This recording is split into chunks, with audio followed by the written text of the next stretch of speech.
Hey everybody, I'm Jalen. And I'm Casey. And I'm JJ. Yes, we have a guest on today, as you can clearly see. Mini me. Say hi, JJ. He really likes to be on camera and talk to the microphone and all that. So I wonder why. we decided to let him come on for a little bit today. Not the whole time, but for a little bit today. So, you having a good day today, JJ? Yeah? Talking to the microphone? Here. Anything you want to say? We did all the things that we did, but this time you did not know what you did. But this time I sure this is you did, but this time not kind of different though. But I'm sure you can do this. But my mommy is great doing this. But How about Daddy? Daddy was good to do. They can go anything they can go.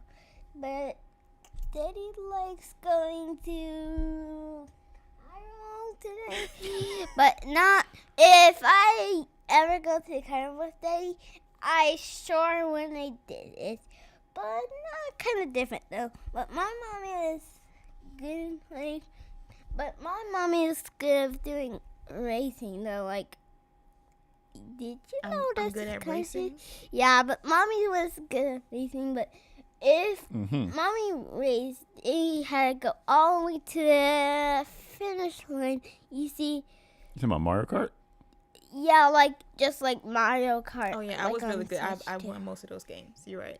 Yeah, like I did because I like racing before. Like it's kind of different, like different things. But if Daddy was there, Can we see the he's YouTube? like here. Yeah, I'll see. If like that we did. Okay. Well, how old are you, son? How old are you? Well, I'm 5 years old, and this time I'm 5 years old. But but if you, how mommy,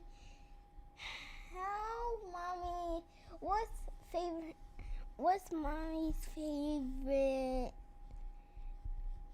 movie likes? But What's your favorite movie? Friends, my favorite movie is Sonic 3. Like, it's because it's my favorite movie because, like, Shadow and Tails and Sonic. Uh-huh. Because they're all in it. Yeah, but Okay. it's all in there. All right. Well, Daddy and Mommy will do some talking, okay? Okay. All Thank right. you. Sit back.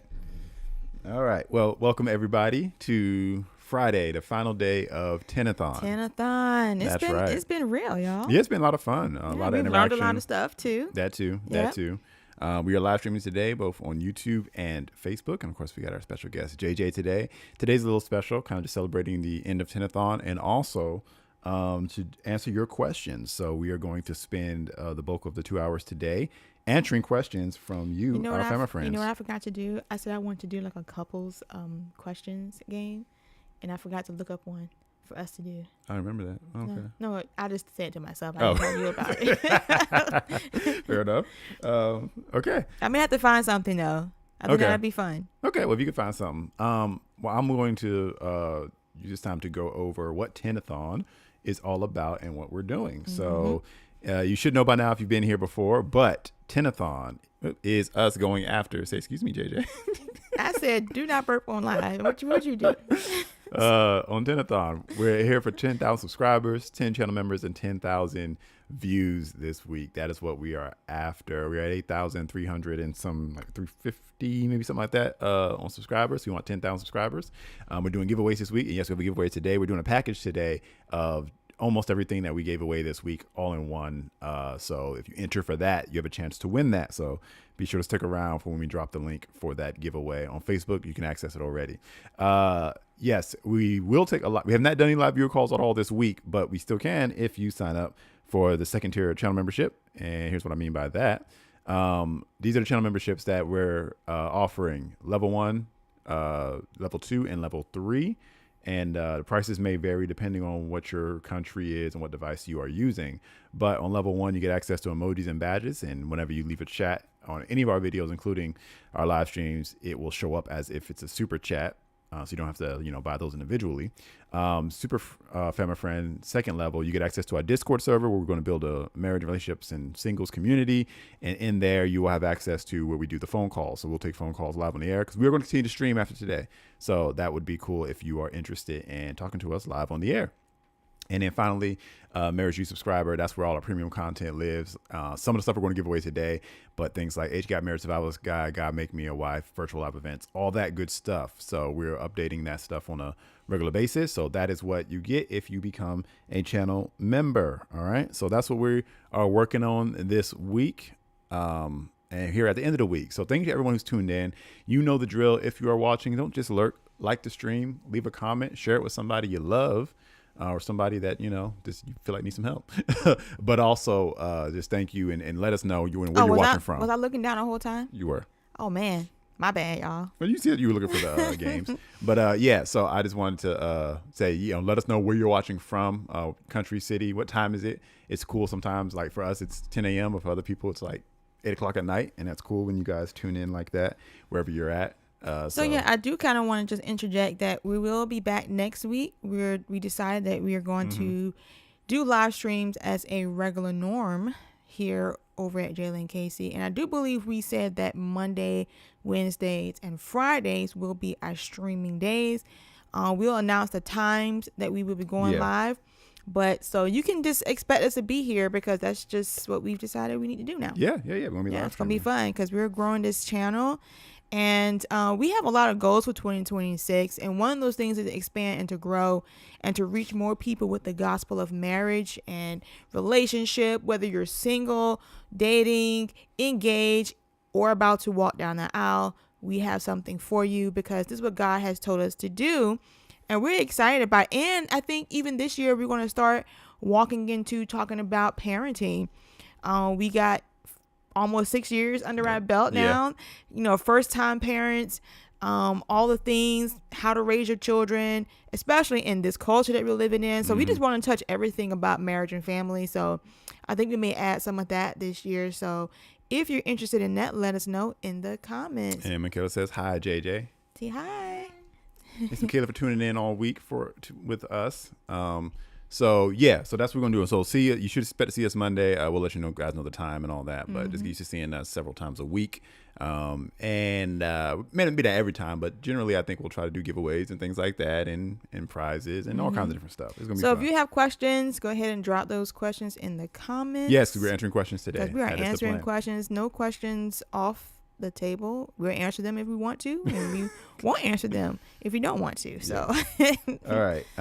So we'll just go ahead and hop into the first question. All right. And super chat goals today, 5 super chats. We're doing the same one from yesterday, which was we'll release that song from back when we were recording artists. Yes, we used to have a recording artist group, and we actually recorded a song. So there is a song that exists, professionally recorded with me and Casey on it, and we'll play it if we get to 5 super chats. All right. So let's do the first question. This one came from Maureen, and she said, what kind of problems or fights did you have at the beginning of your marriage? I'm a bit terrified about marriage. Wow. I think I keep talking about this dish rag situation because that is probably one of the first things that I recognize that we were different about. Yeah. Probably one of the first things, like that first we're living together moment. Yeah. And there's no getting out of this. And I'm gonna say it again, but he used to wash the dishes. He still washes dishes for me, praise God. But he washed dishes and he would never wring out the rag. And he would just leave a sopping rag in the sink, and it used to bother me so much. And I was like, I would get up in the morning to a sopping, sour smelling rag, and I used to like, babe, really? You can't wring the rag out?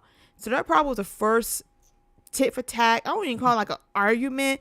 I mean, I want to know what people define as an argument, because I feel like we can have intense discussions, but do we really argue? Maybe Argument definition. A handful of times, maybe. Is an exchange of diverging or opposite views, typically a heated or angry one. We have plenty of exchanges of opposite views. Yes, yes. Were they I'm trying always to super think. heated? I'm I don't trying know. to think what was a major first argument that we Well, probably had. us, it was just ongoing because she said problems or fights. So let's just kind of talk about those things. So if you watch a newlywed struggle videos, we kind of go into that. But main point of contention for us was finances because we didn't have much money.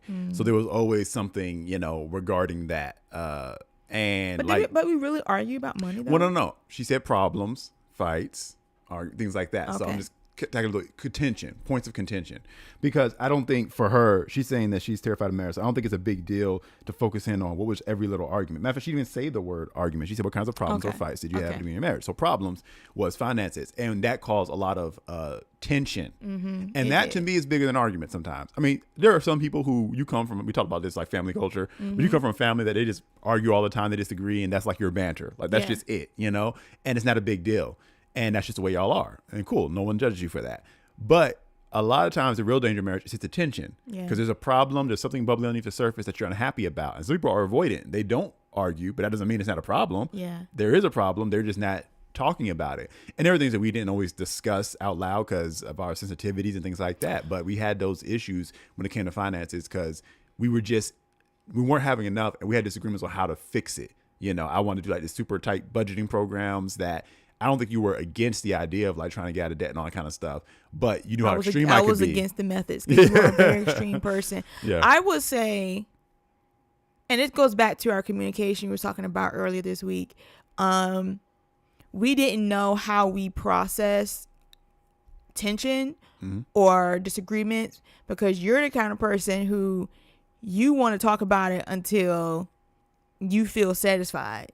Me, I wanted to walk away and kind of process it, then come back when my emotions aren't as high about it. And Yeah. you didn't understand that when I would shut down. You perceived me as just shutting down when really I was just trying to process and get my thoughts together. But because you process at the speed of light, and I can remember many times, and I was kind of go away, and you come back and be like, I'm not trying to start now, but I need to say this last thing. And I'm like, bro, why you got to always have the last word? And that's what I perceive. Yeah. Like, you just had to have the last word. No, I just wanted to have clarity. But for and you, I feel like wrap it you up. like to argue. When I say argue, not like fight, but you like to debate. Well, no. It's not.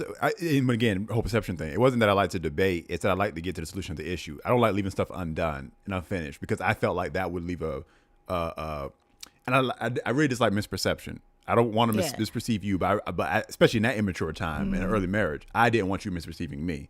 And so if I felt like we walked away without you having a proper perception of where I was coming from, what I was doing, because at no point in our marriage was I ever really against you, Oh, yeah. And I was never trying to hurt you or anything like that. And so if you ever walked away feeling like that and feeling like I wasn't hearing you or listening to you and things like that, I want you to know, no, that's not the case. I just want to make sure that you see where I'm coming from. And that was really important to me. And as I grew over time, I realized that sometimes it's okay to just let things go. And I began to trust that you knew my heart towards you, that I did love you and I wasn't and I attacking guess you. you should understand that I could just say like, okay, I'm done. I'm over it. That too. Yeah. I'm not that type of person. I'm I wasn't good. that type of person to just be like, okay, I'm done. Just move on. Like I was like, no, we got to wrap this up. We got to, have a kumbaya Because moment, I all would that get stuff. exhausted with the whole act of talking and the whole conversation. I'm like, okay, I'm done. Yeah. We're good.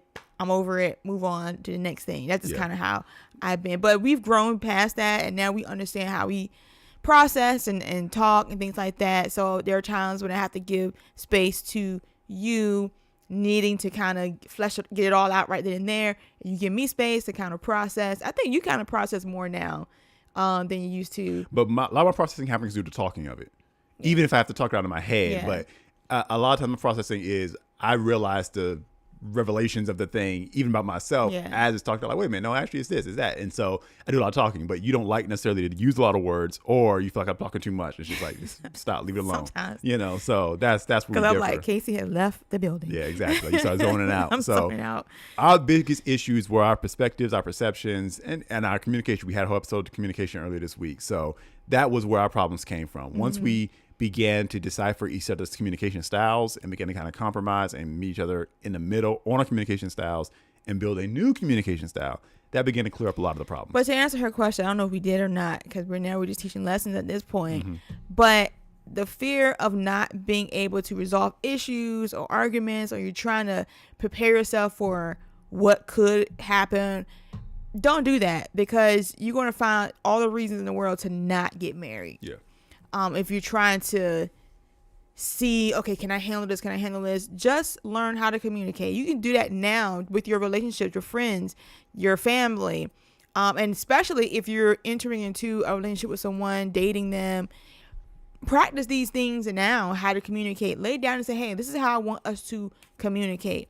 If you have a misunderstanding about something, let's talk about it. I personally, talking about me, Casey, I don't like raising voices. Like, I don't like screaming, yelling, fussing. Like, I'm not that person.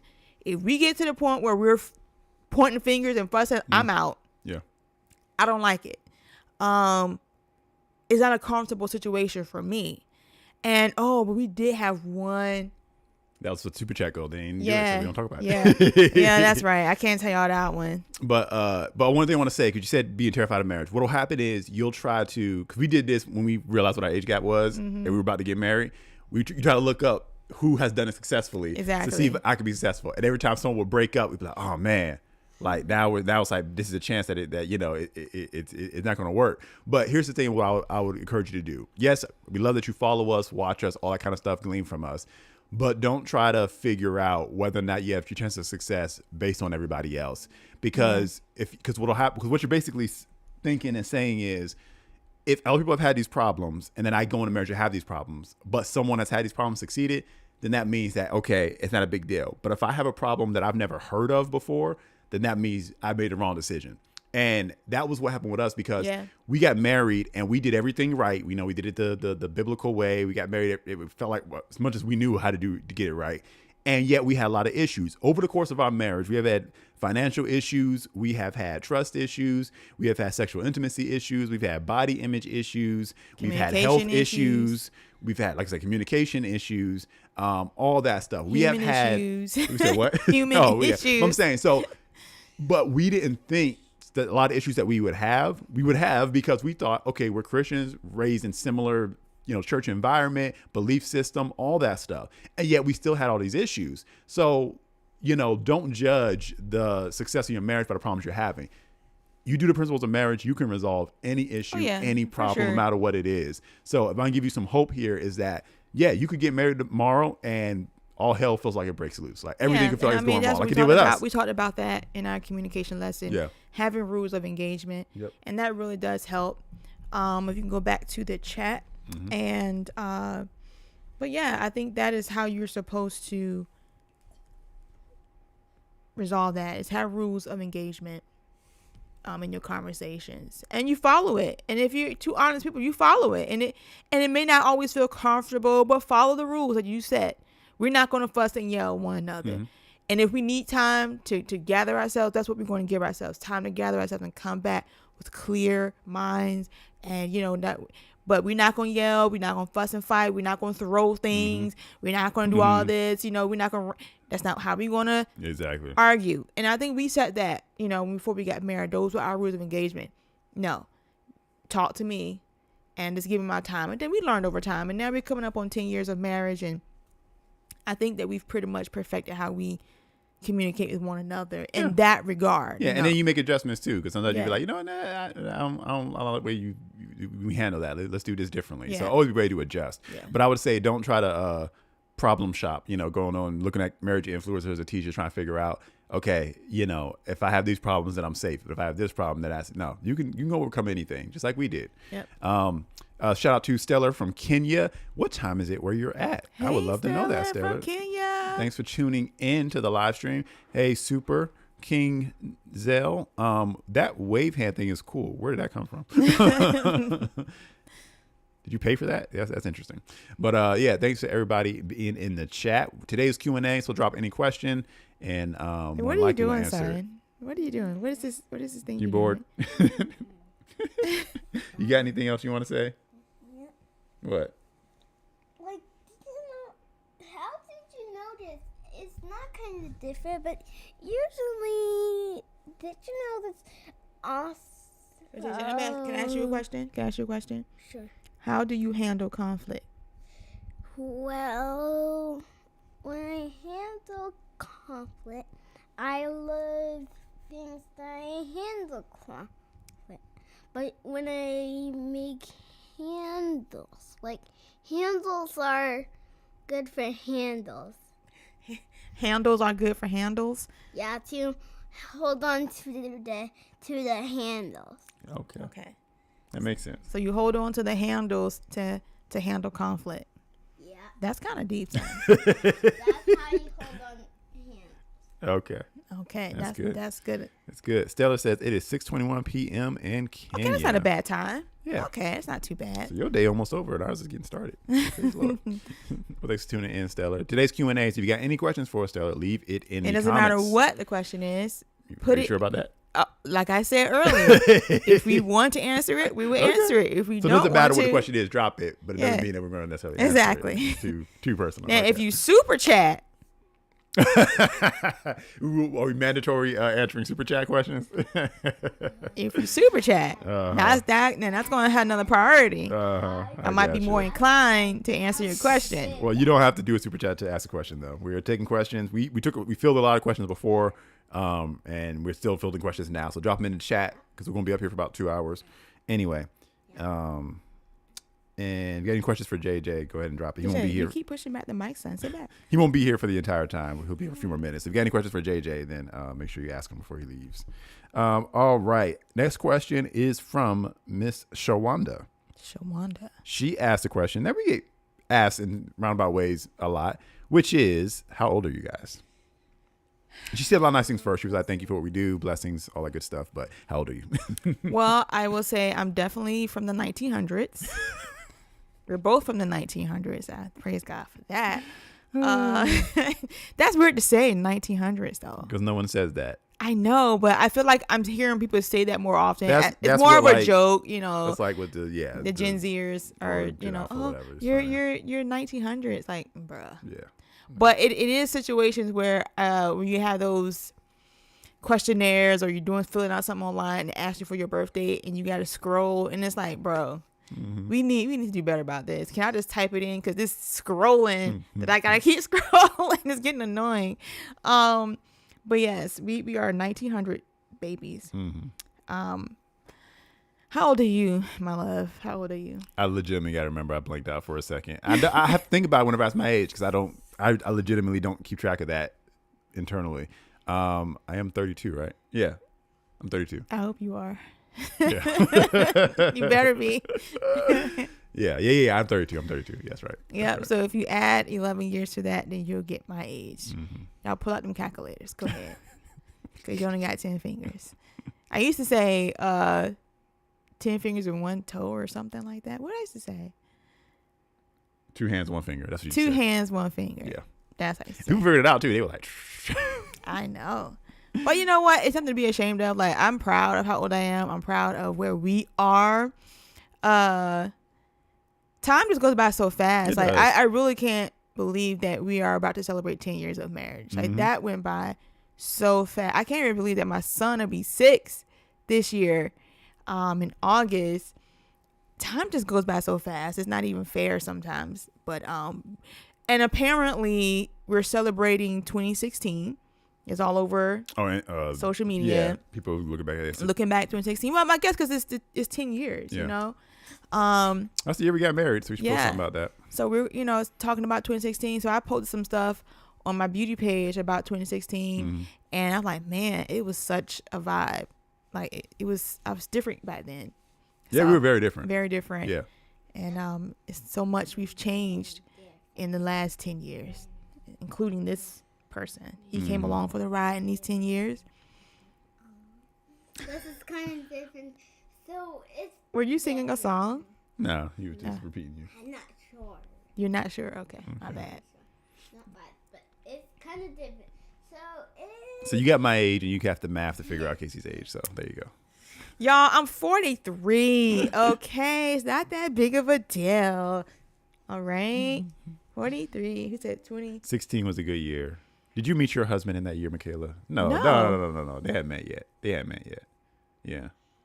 It was the year 2018. We telling y'all That's when they got married. We telling y'all business on our live. Like, let them tell them on their own podcast. Yes, she joined the family these 10 years too. Yes, you did, Michaela. Oh, You she did for real. In these 10 years, obviously. We're talking about everything that's happened in these 10 years. He came in these 10 years. Oh, in the 10 years. But In I'm these like, 10 years. but I'm like 2016. Where was she? No, in these 10 years. That's She right. joined the fam. Yes, we're just looking at the 10-year range of Yeah, life. So yeah. we'll have to do something on our channel, 10-year anniversary for the channel and for us and all I that stuff. know, We'll do I something for that. know. Yes, next week you are also getting the honeymoon video. We did record that. Oh, I have she to said edit it. she did. JJ, you 2016, she did meet in 2017. No, you didn't. Yeah, reading right. It I says can't read. It's 2018, I met him. LOL. 2017, I found out who he was. Wait, found out who he was. You met him 2018, but you found out who he was. So she was. I can't. You gotta remind me how the story goes. So this is back. So 2017, you were stalking him, but you actually. For those of y'all watching, we're 2018. talking to our sister-in-law. Okay, y'all like, who is this person? She just did conversating. Yeah. Yes, Trying to get the math right. I guess Yeah. 2017 was the stalking year. 2018. their was the story is manifestation year. their marriage story is very cute. Yeah, It's very I like funny. their story. It's We fun. probably should have them up here one of these days. There- And tell their Theirs, story. I think, it's more exciting than ours. yeah. They got one of those Hallmark Yeah. movie type stories. hmm It's kind of cute. They got one of those Christian marriage conference stories. I met him. I saw him on social media. I just saw a pixel image, and then I saw him in person at college, and then we'll have you guys on and talk about that one day or something. But yeah, so that's what we're doing. So that is the story of our ages. In the roundabout way. In a roundabout way. What was did you have the list of the other questions? 'Cause I got to go jump to the TikTok to get the other questions or statements. Or Oh, whatever. you can get jump to those if you want. 'Cause I Okay. didn't. You didn't find the ones that you were looking for. Okay. I will find some. All right, JJ, you got anything else to say before we send you off? Yep. And this time, we did all those things that we did. But in this time, you notice it's kind of different. But if you know this is kind of different. But I also gonna try different things or a lot of things. Those are different things that you did. Okay, thank you for that. Thank you for things that you did. All right, son, we're going to talk about our channel memberships really quick. All right. While I do that, that'll be your chance to Yeah. exit So you want to stage. say bye? You want to say bye, JJ? Bye. Say see you next time. Mhm. Next time. All right. So as you guys know, we are doing Tenathon. If you want to silence your mics, you can get him. Well, I was waiting for you to switch the screen. I already did. but- Oh, Already okay. did. So yeah, we're doing Tenathon. 10,000 subscribers, 10 channel members, 10,000 views. So the 10,000 subscribers, if you're watching and not subscribed, go ahead and subscribe. That's the easiest way to do it. And channel member. So I'm going to show you what the channel memberships are, but I want to explain something to you. When you become a channel member, it is a monthly thing, right? So you get value out of it if you're someone that interacts with what we do. So we're going to continue to live stream. We just talked about earlier how we're going to live stream 3 times a week starting next week. So Monday will be the first one. And so let me explain why being a channel member might be interesting. So we'll have like super chat challenges, things like that, or when we get bigger and it gets active, there'll probably come a point where we'll only be able to answer super chat questions, things like that. However, if you are a channel member on a monthly basis and you're highly active in our community, so that shows you right there, level 1 is $2.99 a month. Let me show you what comes with that. Hold on, right here. There we go. Yeah, so you would get access to these cool badges right here next to your name. People know you're a super chat, a channel member, and you get these cool emojis. And we'll add more because YouTube restricts how many you can add based on the number of channel members you have. But here's the thing: if you have that, and we're doing super chat challenges, things like that, if you're commenting, you're on our live streams 3 times a week, then that would count as a super chat for the goals. And it's something like if you, instead of paying $1.99 every time you do a super chat, you're just paying $2.99 a month and you're a channel member. So if you're going to be active in our streams and in our videos and you want to support what we're doing now that we're doing this full time, then that would be a cool, easy, Here's we how feel I like least see it. expensive way to This support. is how I see it. This girl math right here. And if you're on a budget, this is like cheap counseling, because you literally could just pay $2.99 a month and ask any question and you want about relationship, and we had to answer it because you were a super chat family friend, like I would take advantage of that. Yeah. That's how I would see it. That's my girl math brain kicking in. That's how I would see it. Is this would be a budget friendly counseling therapy session. Don't call it counseling. Just legal implications. Listen, however you want to Coaching. put it, coaching, however you want to. Okay, this is how I would see it. This is girl math talking. All right. Okay. All right. Next one is Super Family Friends. So that all of that plus Discord servers, you could just be you could be like someone that just comes in and talks all the time on the stream, and ask your questions, offer your thoughts and things like that. As time goes Even on. better. And you get access to the community. in Even Discord. better opportunity for coaching your relationship for $6.99. You get to call in and we get to chat about it. Just be willing for everybody else to hear about it too, just so you know. Exactly. And then a final one, Marriage U. So this is the highest way to support what we do, but we got premium content. So basically, Marriage U is the school of marriage. So we're trying to create, or we are creating the like Netflix of marriage, where you go in here and it's cool content. Here's the thing though, we haven't gotten to it yet, but it's not just going to be marriage educational content. We actually do have like documentaries, short films, like original content, dramas in our head that we just haven't had a chance to do yet. Now that we're going full time, we'll have the chance to do that stuff. So all of that's going to end there. It's going to be a whole streaming service. At some point, it will move off of YouTube and be its own app. Because if you've been with us for any length of time, you know that our dream is to create a whole app for the content that we want to create. So you can support us on the ground level with that. As we release content on a regular basis, at least once a month, it gets updated. And a lot of the courses that are in there, like Age Gap Marriage Survival Guide or God Make Me a Wife, those are courses that we do sell separately. But if like you bought all of those separately as they came out, assuming you're interested in them all, then over time you end up spending more money than if you were just a Marriage U subscriber having access to it on YouTube. Eventually it'll be worth more as we produce more content. But so those are all the channel memberships. So that's what we're working on. And we're going to continue to push this obviously after Tenathon, but we just want to put some focus on it this time. So that's what we've got right there. And super chat goal is we will play the song from when we were recording artists if we hit our super chat goal. And oh, look at that. While we were talking, Super King Zell became a family friend. Thank you. Thank you, sir. Thank you, sir. We appreciate that. And it has, yes, changed your thing to stick out. So now, if anybody's looking at Super King Zell in the chat, his thing has changed colors. He's got the badge and he pops out. He is super, so there you go. We appreciate that. Thank you very much for that. All right. Moving right along into the next thing. We'll probably have that game ready because there's a lot of comments on this video, but not a lot of questions. Okay. But the one question, and we've answered it before, it was on that video where I did the husbands love their wives and they love their bodies and stuff like that. And a guy asked, why can't they understand? Why can't the wives understand where we're coming from on that? How much we love you and not trying to find because we're broken, bro. I mean, we're broken. Oh my gosh. Okay. This is very frustrating for husbands. It's frustrating for wives too, because again, we can't seem to get the other one to understand where we're coming from. And it can come off as being the woman is rebuffing him and just don't want to be loved or not receiving all the love he's giving, stuff like that. But you gotta understand, men, it's not about you. 95% of the reason why she's the way she is, it has nothing to do with you.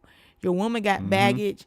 Your woman got hurt. And I know you're probably saying, well, she needs to get over it because I'm good to her. I'm not that trash dude she was with before she was with me. I'm not the father that abused her. I'm not those people. Why can't she just accept that I love her the way she is? But you understand, most women, we are always slightly competing with other women.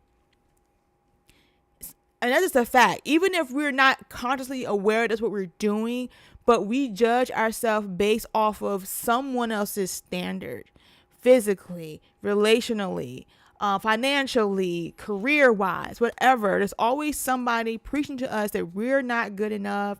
We got to push harder, work harder. We got to bounce back. That's the narrative that we live all the time. And we're fighting gravity all day, every single day. We are aware of our changes more than maybe men are, and we're just consumed by it. So I feel like, at least for me, in the beginning, I felt like I was just hyper tense about everything. So no matter how much you told me you found me attractive, I'm like, but why? You know, I used to look better than this. Like I was always comparing myself even to my old self. Yeah. And I never could just live in the moment and settle in. At some point I did, and we've gotten better in that department. I've gotten better at believing him when he tells me, babe, I love the way you look. And I'm like, okay, I'm going to choose to believe you. But as women, we deal with a lot of insecurities all the time about that. So men, don't take it personal. Now, I'm not saying that you do everything right all the time, but I mean, you can tell me, like, you did a lot of things to try to win my affection. And you thought by doing the Instagram stuff that you saw that supposedly women like was going to impress me and make me just turn on like that, and it didn't. Yep. Yeah. He was battling my insecurities and didn't even realize it. Yeah. No, and I realized that. I had to kind of break through some of your insecurities. Yeah, I had to realize that it wasn't about me, that you were dealing with a lot of stuff that predated me, and that no matter what I said, it's kind of like your parents call you, oh, you're so beautiful. Like, okay, you're supposed to say that because you're my parent, but you really care about the opinions of your peers. Yeah, I more. can tell you, I was 9 years old. I can tell you the person's name, her face. I'm not going to call her out because I pray to God that she's good with Jesus now and all that. But I can tell you the day I was 9 years old, this group of girls, they was a little clan, and she told me to my face that I was ugly, and with her attitude, you know. And I remember just standing there taking that all in, holding back tears. And I remember going home and it's really like, I'm ugly. It's nothing like being told by your peers that you're worthless, that you're ugly, you're incapable. And in spite of all the things you accomplish in life, you can kind of rehearse that and make that your identity. Yeah. And real quick, I'm going to continue what I was saying, but Rashad, saw your comment there. You said it's just right on time. Your wife, you're 27. Your wife's 6 years older, recently married. Congratulations, September 22nd. Congratulations. She's 14 weeks pregnant. Congratulations. You said, I've been having a hard time adapting to her. Tell me what you mean by that. But before I like kind of get into that discussion, I want to make sure I know what you mean by you're having a hard time adapting to her. Do you mean physically? Do you mean just her emotions? Like we're talking about? Give me a little more detail before I kind of get into that discussion. But continue what I was saying while I'm waiting for Rashad there. And thanks for being on the stream. So I had to realize that had nothing to do with me, and that those voices, the voices in your head, were louder than what I was saying. And so, yes, I had to convince. So what I did focus on was trying to convince you that I was telling the truth. I at least want you to believe what I was saying. And eventually you did. But then I realized that there's also a back off point where I really can't change what you see in the mirror about yourself. So no matter what that. And for a lot of women, and this is for you too, because for men, you know, we express our love for your body usually sexually. Like if we can't sexually express our love for you physically, we feel rejected. And again, you're saying it's not about us, but it doesn't take it personal, but it feels personal because you feel like you're rejecting us. Yeah. So what I realized was your sexuality, and it's for a lot of women, was directly connected to the image you had of yourself. And so if you saw yourself as unattractive, as not something to be wanted because society's telling you that, or your head is telling you that, even if I said that to you, if you within internally don't feel desirable, you don't have the confidence, you don't want to be in a sexual thing. Sex is very mental for women. And so if she does not feel desirable, she probably does not want to engage in sexual intimacy. And she can know that you want it. She can know that you need it. You're talking about the husband. She can know that, but she can't cross the barrier of her filter, of her perspective. And that's just something that pretty much no human being can do. It's really hard for them to step outside of that. So even if she gives in, she's really just giving in. And so what I wanted from my wife was, first I wanted her to believe me, but then I realized, okay, she's just got to change the image of herself. And so I became very supportive of any effort you had of, you know, bettering your health and, you know, if you wanted to lose weight, whatever. But I also made it very clear that none of my attraction to you was not contingent on that, because it wasn't. I really did not care. I've seen your body go through waves and changes through the 10 years we've been married, and that has not been the effect of my attraction. Now, on the flip side, when I saw some comments on here, I saw some comments from some men, and I was like, I don't agree with those. And what they were saying was they agree with what I was saying. They said, yeah, even when we look at other women when we really want is our wife. I don't agree with looking at other women, you know, and that causes a problem too. It does. Because if your wife sees you looking at other women, check other women out on the street, especially if they look different from her, you're sending her mixed signals. I am not about to defend the men who do that. But when it comes to that, or even men who have struggles with pornography, well, actually, it's two separate issues. Let me do the first issue first, looking at other women. I'm not defending it. I'm slowing down. I am not defending the men who look at other women. You should not be looking at other women down the street. Look at your wife and look at your wife only. However, the men who are saying that, I do know what they are saying. Again, it's not right, but there's this thing that men can do. It is not correct. I'm not defending. I gotta say it 5 times. I'm not defending it, but there's a thing that men can do where they want you, they love you, things like that, but they feel like they can still not even window shop, but like visually appreciate. It's like visually appreciating art or something like that. You know, I mean, listen, that kind of thing. I think that people feel like, and here's the fact of the matter is, it's like once you get married, all of a sudden you can't see that somebody else is attractive.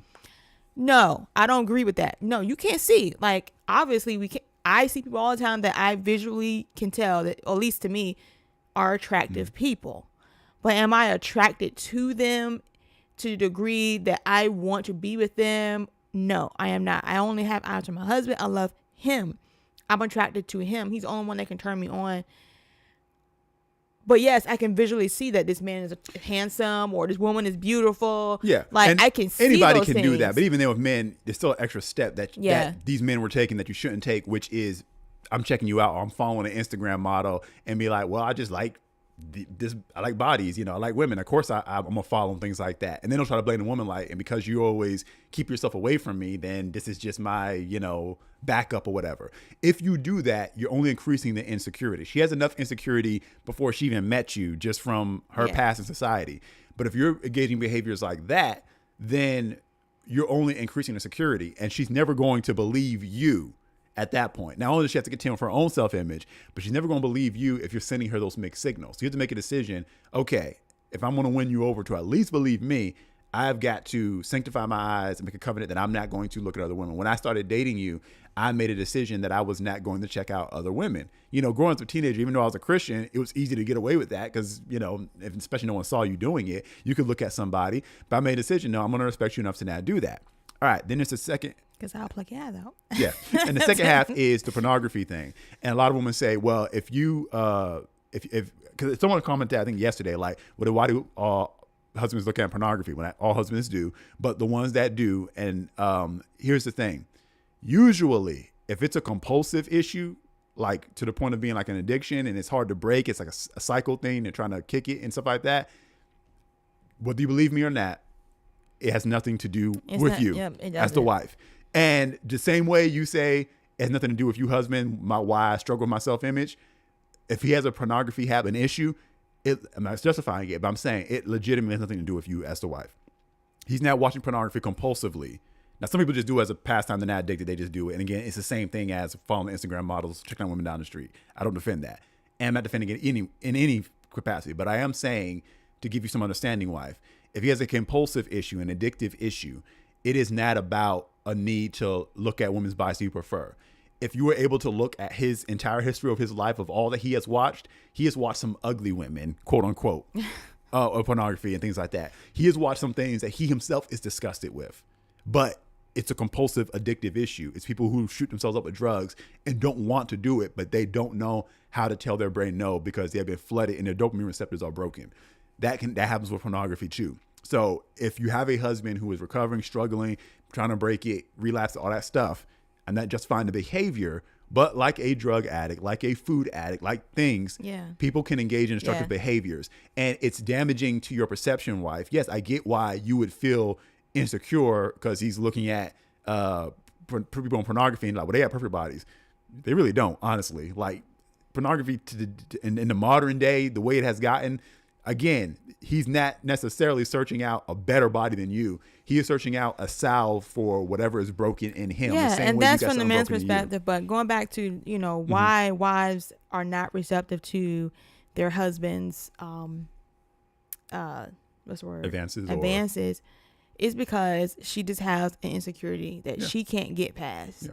and she has and sometimes the insecurity is not necessarily wrapped up in her not liking herself physically, but sometimes women have so much on their minds, and if they're stressed, overly stimulated, if their hormones aren't where they're supposed to be, and sometimes it's unaware unto them, maybe they're struggling with ADHD, they're distracted. Like, it's a lot of things that women tend to juggle in their minds, and it may take them a while to kind of like calm down. Yep. Calm down. And even though you may feel like, well, I've done all the things, again, it's not about you. Yeah. But a lot of times she can't even pinpoint why she responds the way she does. So, if you watch a lot of marriage teaching and content, even stuff that we've made, it seems almost universal that there's a competing sex drive between husband and wife. Husband wants more, wife doesn't want more. Husband reaches out to initiate, she rejects him. He feels hurt. She feels frustrated and overwhelmed because he keeps pushing it. Varying levels of understanding. And the advice you'll hear from the man is, okay, create an environment where she can feel, safe and calm, help her. But that might take 3 days. No. Help her with the dishes, help her with the kids, stuff like that, so that she can turn her brain off, because a woman's largest sex organ is her brain. So if she's thinking about all these cares and worries and stuff like that, then those are the things that you need to help take care of. And then she'll be, willing to receive sexuality. For some couples, that is the issue. You do that, you'll fix it. For a lot of couples, that's not it. You can do all of it. You can spend a lot of time. And I say that as someone have gone through that. I started doing those things. It was like, okay, well, we have financial insecurity. All right, we're going to get more financially secure. And I was checking things off the list saying, okay, if I check all things off the list, that'll resolve the issue. You'll be more receptive to my initiation, stuff like that. And then it was like, okay, well, that still doesn't work. So what is it? And you can feel defeated. And then that's when you start realizing, okay, it's not a one size fits all. There could be more things going on here. And the last thing people ever look at, but we're finding out more and more you need to look at, is you got to look at health too.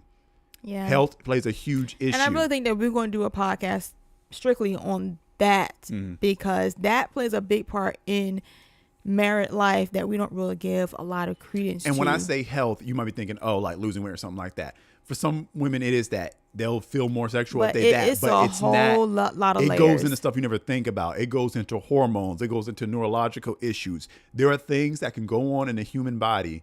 Like, for a lot of people don't realize this, when some men reach a certain age and their testosterone begins to drop, then they become the ones who are less sexual, whether in performance or their desire. And it finally drops, and then, they're like, I don't need it as much anymore. Well, sometimes that could be happening in your wife earlier than you might expect. And the time frame between men and women vary, and they differ, but your wife's sexual, her libido could have dropped off a cliff and you didn't realize it. And so you're trying all these practical things, nothing's working. And it's like, well, nothing is going to work because there is something going on in her brain. The same way someone can have an addiction, and no matter what, you just can't get past that. And again, it's a language that's hard to speak because we don't always know when it's happening. Exactly. We don't know. And even though in today's time we have so much information, but even trying to figure out which ones to listen to and to trust can be challenging. It's a lot of shame around it too. It just really is. I mean, we've gotten better, but it's a lot of shame, and there's a lot of kind of grasping of the idea that I'm changing this way and I'm losing a part of me and I don't know how to get her back. It could be very sobering. And it can be scary as well because you just don't know how to. And again, it could be full of shame, misinformation. You're afraid. You've seen your mom go through things, grandmama, aunties, friends, all the kind of stuff. And I don't know. Then resources on top of that. Yeah. Not having the proper resources to even deal with some of these things, these issues. And, it could be a gambit of things. So that's why I think we're going to sit down one day and just talk about all of it. And maybe even have some experts up here that can really lead the conversation, because physical health, mental health helps your marriage be strong. And we really have to be more invested in that, because if you really want a fruitful relationship, you want your spouse to be in the best condition possible. Like, don't neglect yourself, husband. Don't neglect yourself, wife, and don't just put it off because you got children and you prioritize them, because at the end of the day, your children will even appreciate it when you take care of yourself. Believe it or not, I've gone through having parents that were sick. My dad passed away 5 years ago, and I saw his health decline. And I'm just going to be honest that there were moments during that process that I was angry at him because I felt like he wasn't doing things that could help him stay around for the family. And I resented some of those things. I don't resent him now. I love him, but it's a lot of emotions that happen when you're dealing with sick loved ones and things like that. But especially watching my mom having to go through that with him and taking care of him, all these things, it can drain a relationship. And even though you love your spouse, it can drain the relationship when you got one spouse who's in sick. And I'm willing to do everything for my husband. My husband has, even for me, I've seen him help me out a lot. I've dealt with some physical things over the last few years, but it's been by the grace of God. But it can be tasking on your love life. It can be tasking on your emotions, and those things affect. And you gotta be really honest about that and seek the help that you really need. And I'm gotta tell you, you can't be selfish. You can't so be if you're selfish. a wife and it's so important doesn't matter. And this goes either way, wife or a husband. Anybody has a sexual issue or something that's keeping them from being whatever. Yeah. What happens is in your brain, because you don't want sex, it's hard to imagine what it's like to want it anymore, even if you used to. Yeah. But if that's happening to you, you have to understand, just as much as it's important that you guys don't allow infidelity, cheating is not allowed, having a sexless marriage has to be not allowed just as much. Exactly. And so if you Exactly. are of the mind like, dude, something's changed in my body, I just don't want sex anymore, fix it. It has to be that important. It has to be like, oh, someone cheated and now we got to save this marriage and have counseling. Go do the health thing. Find out whatever it takes and do the research, however long And it don't takes, stop. and get it And fixed. don't stop until you find the answer. Exactly. Because you could go somewhere and they're like, oh, it checks out, it's okay. But it's really not. Because if you're not feeling like you're supposed to feel, because you know yourself better than anybody else. And that's really the truth. And this is why, like I said, I think we ought to we're just going to pin that one, because couples need help in this department. Yeah. And your health should not be neglected, especially sexual health, mental health, all those things. I think we've talked about in the past how you dealt with depression in the beginning of our marriage and how that affected us a lot. And Well, so the depression issue affected the pornography issue because that's what actually was the engine behind it. And so stress and depression, things like that. And that's a mental health issue. So it became one of those things where it's like, okay, the depression freaks up every now and then, but same thing. Okay, this Yeah. affects our marriage. This affects Yeah. our happiness. When I was depressed, I would also get angry and have outbursts and things like that. And so it made you have to walk around eggshells around me. and draw back, you wouldn't talk, And it's like, okay, same thing. That can't happen. That's a red alarm. Figure out what it's going to take, As believers, I leave everything with faith. And I'm also going to take a hold of every resource. Exactly. If you are a man and you're dealing with depression and you got weird thoughts about like, okay, therapy and things like that, well, okay, get a Christian therapist, talk to somebody. Yeah. Like, don't let this keep going on. If this is a recurring issue, you have to deal with it. And I think one of the biggest issues that people don't talk about in marriage that leads to problems is health.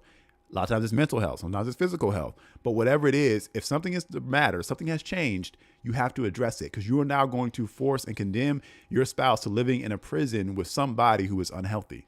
And you don't want to do that. And knowledge is power when it's directed in the right direction, because we've done so much study on mental health, hormonal health. We've been through some stuff. And now when something kind of pops up, we're not scared about it. It's more like, okay, this is another investigation, and we have the tools now to handle it the right way from the Word of God's perspective and from a physical perspective as well. And it all work together for our good. Exactly. And we're all about nipping in the bud before it gets out of hand. But it takes a desire to want to have a good marriage. And what is good to you? For us, it wasn't just about being together for a long time, not divorcing, but it's about having a fun, youthful, vivacious, loving, trusting kind of relationship. And that takes investment. And don't try to get it all in 1 year, because it's a lifelong journey. A lot of things we're just now discovering in year 10 that we didn't know in year 5. But because we're invested in this thing until God come gets us, it is what it is. We're going to learn everything we can about each other and our relationship. Amen. All right. Looks like Rashad's giving me some detail now. Thank you, Rashad. All right. So again, he was saying that, they've been married for a short amount of time now. Congratulations again on that. She's pregnant, 14 weeks. He's having a hard time adapting to her. So his descriptions are her emotions. She's hyper independent. And I know she's been through a lot, but it seems very transactional at times. She doesn't respect some of my boundaries and can be rude or usually justified by saying that's her personality or that's how she grew up, but always feels like she must defend herself because she feels like I do or say something in a way that she doesn't communicate when there's confusion, or just ask for clarification and at times doesn't talk because she feels like she shouldn't have to and that I should just figure it out. I've been stressed for a while now. I notice when I'm not feeling good, she's happy. And she always says happy wife, happy life is for The man. it's for the man, but I'm only truly exhausted and she doesn't want to address it. Looks like I got some serious communication issues. I want to say this. Everything that you're describing is very common things that we have seen. But not I will say it's not normal. Not normal. And what I mean by but not normal, common. I'm not trying to make you feel bad or anything, but not normal in that you shouldn't settle for it. Yeah. So if you're like, hey, something needs to change here, good. You get the right mindset. Don't just believe that that's normal. Everyone goes through it. It's very common. And a lot of people settle for common. And then you end up with, these divorce rates of 50%. All right. But I want to say because it's common, it's very fixable. Okay. So yeah, she's got independent personality. The communication isn't there. She when you're trying to communicate a certain way, she's not receiving it. She's focused, seems to be self-centered more so on her happiness, things like that. At the same time, if she was here commenting, she would say some things that might give me a different she would have her own perspective. Then for sure. I would, say about you. So I'm not going to attack her just off of what you're giving me, but I am going to say these things are very fixable. So I don't know your stats, things like that, but let me just lay out for you. We had a series of videos we did on our channel here. If you're not subscribed, because we got 1 billion videos here that can help you. For sure. But we did a video early on back in like 2018 called Newlywed Struggles, where we described a lot of issues that we went with. And so I'm going to just give you a little bit of background. I don't know what your history is, what your belief system is, but I'm going to just lay it out for you because if you're here asking for, or describing your issue, I can give you the solution. We were raised in church environment. We were born again, young ages, and we got married, right? And we had a lot of issues that we didn't expect to have. Now, before we got married, we did a lot of talking. We have an age gap between us, 11 years, and we did a lot of talking before we got married about, family, background, personalities, all that stuff. You're a very strong personality woman. You were an entrepreneur when we got married and all that. I was kind of getting started in my work life and everything. But, you were a very dynamic, not self-made woman, but you had something established. And you had a lot of opinions about the way you live your life. And you yourself have told me that you had, control issues and letting go of control, submitting to a man, to me, and all that kind of things with my lack of experience. I had control issues and all that. For sure. So we butted heads a lot when we first got married in ways we didn't expect because we did so much talking and we were Christians. We had the same belief system. Her pastor is my pastor, who is her father and mother. Mm-hmm. And, so it was all these things to make us think that everything was going to go smoothly, and it didn't. We had communication issues. We had trust issues. We butted heads about a lot of different things. And it was a certain point where it just felt like, man, I remember thinking, okay, this is just married life. And I'm kind of unhappy right now, but there's nothing I can do about it because I wasn't going to get divorced and I was just going to kind of settle. You wouldn't. Yeah. You decided I'm not going to have a lackluster marriage. I refuse to have that. I refuse to fake it. So you were in a time of prayer, crying to God. You Googled something about marriage and you landed on Exo Marriage. Yep. And you found it was a Christian marriage ministry. You found some videos and I came home and you're like, let's watch these videos. I made a whole playlist on all the topics that we were struggling with, and we sat down and we watched them. And we'd be watching them and I would pause them and say, hey, this is what I mean. Because a lot of times it goes back to communication. Yeah. I'm going to assume that your wife loves you a whole lot. But as human beings, we lack the ability to communicate our feelings, our emotions, our thoughts so terribly that it comes off the wrong way. And deep inside, our intentions are not to hurt and harm people. And it can come off rough. Like some people may think that I'm kind of rough sometimes because I can be very sharp with my words, especially when I feel I'm right about something. I'm cut you off, because that's just how I am. But in a marriage situation, it's not about happy wife, happy life, or happy husband, whatever the rhyme is for that. There isn't one, unfortunately. There isn't one, unfortunately. But it's about the whole being happy. And if there's one person not happy, all right, we got to be invested enough to care about bringing both parties together. Because again, the objectivity of marriage is to be one. Yep. And if my husband is walking around with some misunderstanding about me or anything, then we're not good. Yep. And it's important to me. His happiness got to be important to me too. Now, again, I don't know your wife, so I'm not going to drag her. You know, we don't know you all. So, you know, I'm sure if we sat down and talked to you all, we would discover more and more. 'Cause it takes two, right? But we sat down with those playlists and we just talked. Both parties got to be willing to do it though. And it goes back to communication. You got to bring down your walls, your defensiveness, and you got to remove yourself from this position of I'm right. I had to learn how to accept the fact that I am not right about everything. I'm not even right about myself. You know, I may be misperceiving myself and why I do what I do. I don't understand why I respond the way I respond. So it took time. I can't tell you the exact time, but it took at least 2 years over the course of the first 2 years of our marriage of just consistently chipping away at our communication and learning how to do that the correct way. And then the better we understood how we communicated, how we processed stuff, my defensive walls began to come down, and I was more open to him kind of showing me how he perceived me. Because sometimes we have to understand that I can't control how my husband perceives me. Okay, but if he's pointing out something and say, baby, I don't like the way you say that. That hurts my feelings. I can't be like, oh boy, you just need to get over it. That's your problem.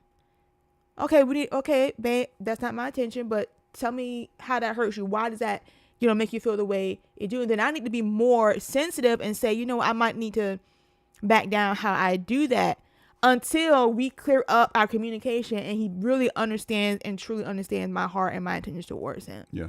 Because that's really, really important. Yeah. Assuming that your wife loves you and that she's interested in having a healthy relationship. And look, a lot of times we get into marriage, we're selfish. We're still running on on being single. Absolutely. And one thing that can kind of happen, it can happen to anybody, but I will say this, it can especially happen in age gap marriages is if a woman is a little bit older when she gets married, she has gotten more settled in her life. And so we just know about people, the older you get, the more settled you get, and the less willing to change you can be. Absolutely. So you have to always be someone willing to change. And if you're not, you're going to have issues. When you get married, you gotta be willing to change. You gotta be willing to be wrong. You gotta be willing to. And the one thing that we did have with all of our issues when we got married, and we talked about this, is that yes, we were believers. Yes, we went to church. Yes, we tithe and give and praise God, all that stuff. Spirit filled.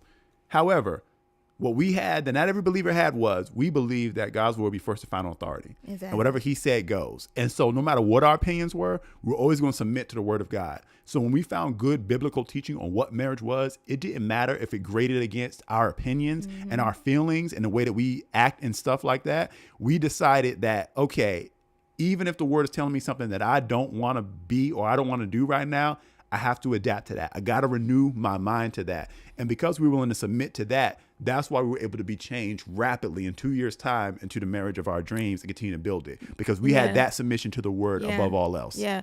And being in an age gap relationship, this can happen. Even if you're not thinking that it would because you love this person, you said yes to him, stuff like that. I had to be careful that I did not let his age offend me.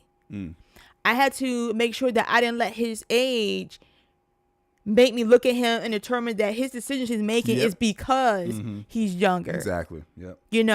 I had to remove that. And I couldn't let nobody else suggest that to me either. Because, again, this is my relationship. This is my marriage. The objectivity of marriage is to become one. So what we're doing together, we're creating a whole new language. We're creating a whole new way of how we're going to move about in life together as one. So I can't judge him based off of his lack of experience or what I perceive as lack of experience and think that, I've done this already. He's a baby. Like, if I had that mentality, that's going to cause disrespect. And I was not going to be a mother figure in my husband's life. He already has a mom, a very good mom, and he don't need another one. I'm not going to do that to him. So I never talked to him like he was a child or he was beneath me or, making him aware of the fact that he's younger than me. Because if that's going to be the thing, then we should have never got married. If that was going to bother me, I should have never married him. You know what I'm saying? So we don't have that issue because I made a conscious decision that I wasn't going to let his age dominate how I perceived him. Yeah. And everybody can't do that. That might be difficult based off of your culture and the people that's talking around you and your reasonings for getting into an age-out relationship. But for us, he's the man of the house. He leads us by the word of God, and I respect his opinion, his authority, all those things. Like, I don't even think about that until we sit here up here talking about it. Yeah. Rashad made another, he said, Christian, I guess that's the background. Something you said sounds like his wife. He said she'd rather bet on herself than God. We had the conversation the other day because she's always trying to give me advice because I'm younger than her. I'm curious, did she say she's giving you advice because you're younger than her, or you're perceiving that because you're younger than her, she's giving you advice? Just out of curiosity. So Rashad, look, we dropped, if you go back two comments, I dropped a playlist called Newlywed Struggles. Click that playlist. I want you to start with that. Okay, so you're on our channel. I believe God led you here. Start with those Newlywed Struggle videos. Watch those. This link I'm about to drop now that I just dropped beneath your last comment is all of our Jalen and Casey stories. We touched on things in this few minutes where there are larger discussions about how to become one, how to submit to a man, how the man leads the wife in the correct way. We did a video on it yesterday, which was awesome. But those stories in that playlist that we've done over the past 6 years or so pretty much has answers to all questions and things that y'all could sit down together and watch. All right. So you know your wife better. We don't know your wife. You know your wife. You know whether or not you can present something to her and she'll be receptive to it or not. But if you are a Christian and you are filled with the Spirit of God, he can minister to you. If you go to him and say, look, I want this marriage to work. I'm not leaving it. Show me how to get this to work. Show me how to break through to my wife. Same thing with me. He had to show me how to break through to my wife on certain things we were talking about earlier. He'll speak to you. So you, as the man of your house, get in the face of God and let him speak to you about how to get through to your wife. Don't just make it a complaint about your wife or whatever. Yeah. I know you have complaints, things like that, but it ain't changing nothing complaining about it. So now that you understand where you are, get in the face of God and say, okay, I'm the man of this house. Well, however she's treating me doesn't matter. God, you and me know what the deal is. I'm the man of this house. Teach me how to affect my wife, how to bring her around, how to affect her heart. Because God, I'm going to do this your way. And because I'm doing this your way, even if she doesn't like, she want to do it your way, you have responsibility unto me, according to your word, that whatever I sow, you are not mocked, I'm going to reap. So if I'm doing my job correctly as a husband, walking in the fruit of the Spirit, leading my household, even if she's out of line, God, you have responsibility to make sure I reap my harvest. So you got to break through to her and give her a road to Damascus moment, knock her off her donkey to get her in line with you. All right. Now, it could happen through these videos. You know, my wife found a video, sat down with me because I was submitted to the word. I sat down. I didn't balk up against those videos. Maybe you can do it with your wife. Maybe you can't. But I'm going to at least give you the ammunition if you have to start this by yourself in those videos. So watch them, let the Lord minister to you and get started, get in the face of God. Let him teach you how you're going to change your household. I've heard enough stories with the crazier situations than you've been in with infidelity, abuse, crazy stuff you would imagine. And God was able to transform either the husband or the wife. And it was almost seemed magical, but God can do it. But you got to make a decision that we're going to have a transformation in this household, even if I'm the only one believing for it right now. It's going to take a spiritual maturity to overcome this. Yep. And it's not something that you're going to be able to do in your flesh and out of your emotions, because obviously it's based off the comments, you know, you saying certain things is not affecting her. So you have to rise to the occasion spiritually. And this takes prayer and spending intimate time with the Lord. For me, I gained even more respect for my husband as he developed spiritually and was hearing from God in some direction in a way, and things were happening, coming to pass. And I'm like, okay, this man really knows what he's talking about. God is really speaking to him. It's very unfortunate, and this is not talking about your relationship, but I see this a lot in age gap relationships where the husband is younger.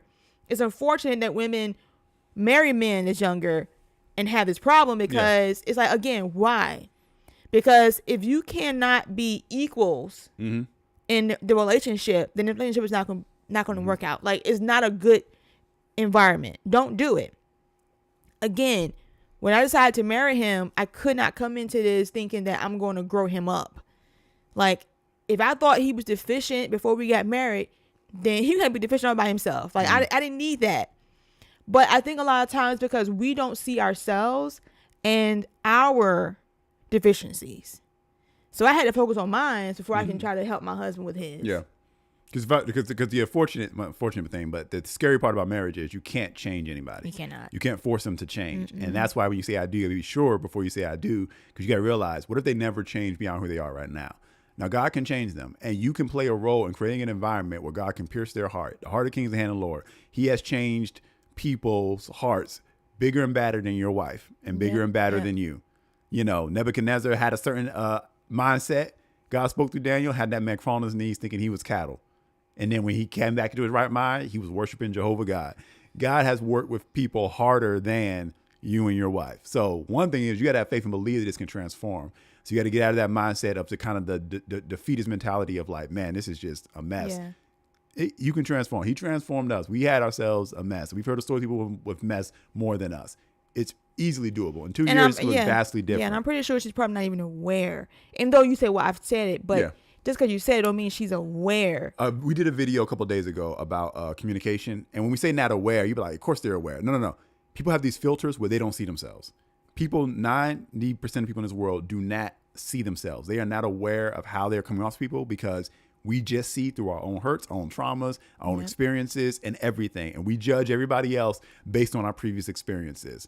And everybody's operating with this lack of knowledge that they're looking at everything through their filter. Yep. Most people are not aware of the way that they're behaving in the way that you think that they are. We always think everything's intentional and at us. But people are just thinking, they're looking in the mirror at their own selves. They're operating based on their internal picture, not based on what's actual reality. Exactly. But hit up those playlists, educate yourself, and get before the face of God and let him get to work on you and then get to work on your wife. It is 100% doable. Shout out to Quiverful. I don't know if it's your first time on streaming or not. I feel like I've seen your tag before, though. But he said, enjoying the convo. Thank you for being here and joining us in here for the last day of Tenathon. Drop your questions in the chat. Thank you, Rashad, for sharing your story and everything. Check out them playlists. It will really, really help you a lot. This is just step one. Like, take it up. Please don't take what we just said, walk away, and then just go back doing what you were doing. And then let's encourage you, like, if you're in a good word church, if you're not in a good word church, you need to be in a church because I'm going to tell you right now, having the right church family, having people, a community that can help you, undergird you, and connect with some real on fire spiritual men of God, preferably ones that are married and doing it right, that can help you. You know, it's important that we glean from other marriages that are doing it right and that are being led by the Spirit of God. So connect with some men of God that are married that can help train you in the art of being a husband. If you have a good pastor, talk to him or her and really get counsel. Like, don't be an island to yourself because a lot of times what happens, we get into an island to ourselves and we just get all frustrated and don't know how to get out or get off the island. And then we're just like, I'm done. I'm frustrated. Like, you just feel lost in the sauce, but you don't have to. So if you have that community available to you, I definitely would suggest. And again, this is not about trying to throw your spouse if under the bus, but it's about working on you because you can only change you. And that's what we're suggesting. And you work on you and let God deal. Because there were a lot of things that my husband was not doing right in the beginning. And instead of me trying to tell him all his faults and trying to train him, babe, do this, you should do this, don't do that, I said, Lord, first of all, you love me enough that you did not tell me to get into a relationship that will hurt and harm me. You love me. So I'm going to work on me, and I'm going to believe that you're going to work on them. And by Holy Spirit, you minister to my husband. And I'm telling you, literally, the Spirit of God showed up on my husband one day and just broke him down. And from that moment on, he's been walking free. But I could not keep beating a dead horse, you know? And there's a lot of things that only the Spirit of God can change and fix and reveal to your spouse. 100%. Quiverful said, I got engaged recently. Zell shot my engagement video. Okay, cool. Friend of Zell. That's awesome. Zell's my brother. He's a filmmaker, videographer, and all that. Awesome. Well, praise God. I'm glad you're here. Thank you for being here. Thank you for being a subscriber, family, friend, and all that stuff. Rashad said, I've been subscribed for a while. Y'all been super helpful, and I really appreciate it. Well, thank you, Rashad, for being a family friend. All right, stick around and more things. Put the word as a man. I'm just going to say it to you. I mean, my heart goes out to you for what you're dealing with and all that. But I'm just going to put the pressure on you as a man of God, man of God. Get to work. Get it done. Yeah. Don't take no for an answer. Don't let the devil bring chaos into your household and all that, don't feel pitiful. Don't feel downtrodden. Don't feel pathetic. Just say, hey, look, this is going to change. Come hell or high water, this is going to change. Exactly. This time next year, my marriage is going to look vastly different. It's going to look better. It's going to reflect the Spirit of God. And it's going to get better step by step. It ain't going to all happen overnight at once, but you can have rapid development. So I'm going to just man-to-man put pressure on you. Make a change. Get before the face of God. Pray in the Spirit and say, Lord, I ain't leaving your presence. You got to fast and pray. I ain't leaving your presence until you give me step one on how to transform this marriage. Because you got a child coming into the world, and you don't want to create a scenario where you're giving a child a bad image of what marriage looks like. You want to show them what the Spirit of God can do and transformation he can bring. Praise God. So I just wanted to say that. But thank you for being a subscriber, being a family friend. Kurt Full said, loving the conversation. What did you do for premarital counseling? What we did for premarital counseling is we got premarital counseling. No, seriously. So the story is your father and mother, pastors, my pastors too. But he didn't do the marrying of us because he was walking her down the aisle. So the man who married us was our pastor's pastors, right? So they're in our area, and they're the ones that officiated our wedding. But when he officiates weddings, he says, if I officiate your wedding, I got to do premarital counseling. So he did our premarital counseling. And in our particular case, and maybe we were favored because he kind of knew us and knew we had good parents who were also going to be deeply involved in our lives. But we only had to have one session. I think in some cases he would do more. We had one session. Yeah, but this session was intense. And that's what I was about to get into. The questionnaire was dope. I'll let you talk about it. We sent a questionnaire. And as a matter of fact, I saw the questionnaire in my recent. Yeah, we kept it because we were like, we're going to use this if we ever have the questionnaire, and it was very detailed. I mean, it taught it. And the thing was, you had one, I had one, and we could not share our answers with one another. Yep. But it talked about what our faith, what we believed in. Did we believe in tithing, giving? Did we believe in speaking in tongues? Did we believe in discipline? And how did we believe that the woman should work or not work? How many children? How many children you want to have? Health, how does that matter? Insurance, finance, money, like all the things it listed. They were like, do you sexual, I don't know if it went deep in sexual history, but it was like, do you have anything that would health-wise that prevent you from performing sexually? Yeah. What health things do you got going on? Previous relationships, your friend circle. I mean, it went down a list of things, and we was like, wow, this is pretty deep. And we talked about a lot because we were just that way, Yeah. but there were still things that I was like, damn, I hope we both put the same answer, because it wasn't written like, what's the correct answer? What's the correct answer? It was, do y'all even know each other for real? Exactly. Did y'all talk about the important things? Because when you get engaged and you get excited, you have no oversight. You're just excited and y'all don't ask the hard questions, or you give surface level answers because you're not trying to mess it up and you miss the red flags. What I love about this questionnaire was, if you honestly did it and didn't share it with each other, y'all are going to have some different answers about stuff. Yeah. And you're going to realize, oh, we didn't really talk about this. You're going to realize, wait a minute, you believe in spanking, but I don't?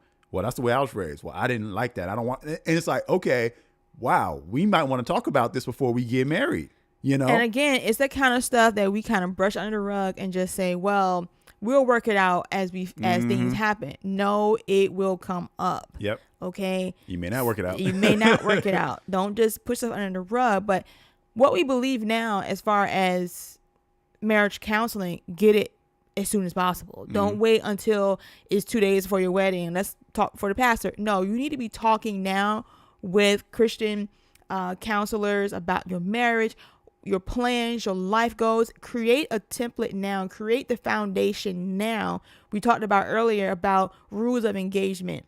You got to have rules of engagement about your relationship, how you want to move about in it. And even once you get married, you're going to tweak some stuff as you go along, as you learn and grow with one another. But if you have a guide before you walk into it, it's so much better. It cuts down the frustration.